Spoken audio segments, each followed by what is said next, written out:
ಕರ್ನಾಟಕದಲ್ಲಿ ಮುಂಗಾರು ಮಾರುತಗಳು ಸದ್ಯ ಅತ್ಯಂತ ಚುರುಕುಗೊಂಡಿದ್ದು ವರುಣನ ಅಬ್ಬರ ದಿನದಿಂದ ದಿನಕ್ಕೆ ಜೋರಾಗ್ತಿದೆ. ಇದರ ಬೆನ್ನಲ್ಲೇ ಹವಾಮಾನ ಇಲಾಖೆಯ ಮುಂಬರುವ 4 ದಿನಗಳ ಕಾಲ ರಾಜ್ಯಾದ್ಯಂತ ವ್ಯಾಪಕ ಹಾಗೂ ಭಾರಿ ಮಳೆಯಾಗುವ ಮುನ್ಸೂಚನೆಯನ್ನ ನೀಡಿದೆ. ಸುರಕ್ಷತೆಯ ದೃಷ್ಟಿಯಿಂದ ಕರಾವಳಿ ಮತ್ತು ಮಲೆನಾಡಿನ ಜಿಲ್ಲೆಗಳಲ್ಲಿ ಜುಲೈ 2ರವರೆಗೆ ಹವಾಮಾನ ಇಲಾಖೆಯು ಆರೆಂಜ್ ಅಲರ್ಟ್ ಘೋಷಿಸಿದೆ. ಪ್ರಮುಖವಾಗಿ ಜೂನ್ 30ರಂದು ಚಿಕ್ಕಮಗಳೂರು ಹಾಗೂ ಕೊಡಗು ಜಿಲ್ಲೆಗಳಲ್ಲಿ ಅತಿ ಭಾರಿ ಮಳೆಯಾಗುವ ಸಾಧ್ಯತೆ ಇದೆ ಎಂದು ತಜ್ಞರು ಎಚ್ಚರಿಸಿದ್ದಾರೆ.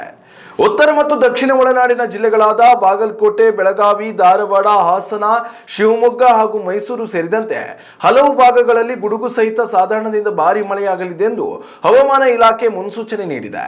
ರಾಜಧಾನಿ ಬೆಂಗಳೂರು, ಗ್ರಾಮಾಂತರ ಪ್ರದೇಶಗಳು ಹಾಗೂ ತುಮಕೂರು, ಕೋಲಾರ, ಚಿಕ್ಕಬಳ್ಳಾಪುರ, ಚಿತ್ರದುರ್ಗ ಸೇರಿದಂತೆ ರಾಜ್ಯದ ಇತರೆ ಜಿಲ್ಲೆಗಳಲ್ಲಿ ಮುಂದಿನ 4 ದಿನಗಳ ಕಾಲ ಹಗುರದಿಂದ ಸಾಧಾರಣ ಮಳೆ ಸಾಧ್ಯತೆ ಇದೆ. ಮಳೆ ತೀವ್ರತೆ ಹೆಚ್ಚಿರುವ ಹಿನ್ನೆಲೆಯಲ್ಲಿ ಕರಾವಳಿ ಭಾಗದ ತಗ್ಗು ಪ್ರದೇಶದ ನಿವಾಸಿಗಳು ಎಚ್ಚರಿಕೆಯಿಂದ ಇರಲು ಮತ್ತು ಮುನ್ನೆಚ್ಚರಿಕೆ ಕ್ರಮಗಳನ್ನು ಅನುಸರಿಸಲು ಸೂಚಿಸಲಾಗಿದೆ.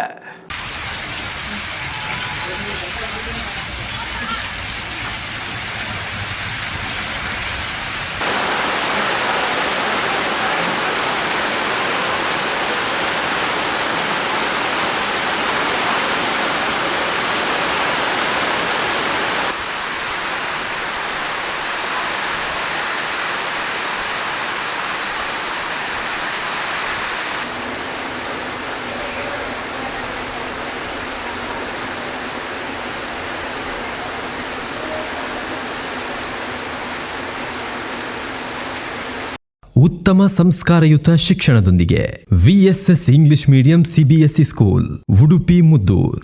ನರ್ಸರಿಯಿಂದ 10ನೇ ತರಗತಿವರೆಗೆ ಶಿಕ್ಷಣದ ಜೊತೆಗೆ 5ರಿಂದ 10ನೇ ತರಗತಿವರೆಗಿನ ವಿದ್ಯಾರ್ಥಿನಿಯರಿಗೆ ಉತ್ತಮ ಹಾಸ್ಟೆಲ್ ಸೌಲಭ್ಯವೂ ಇದೆ.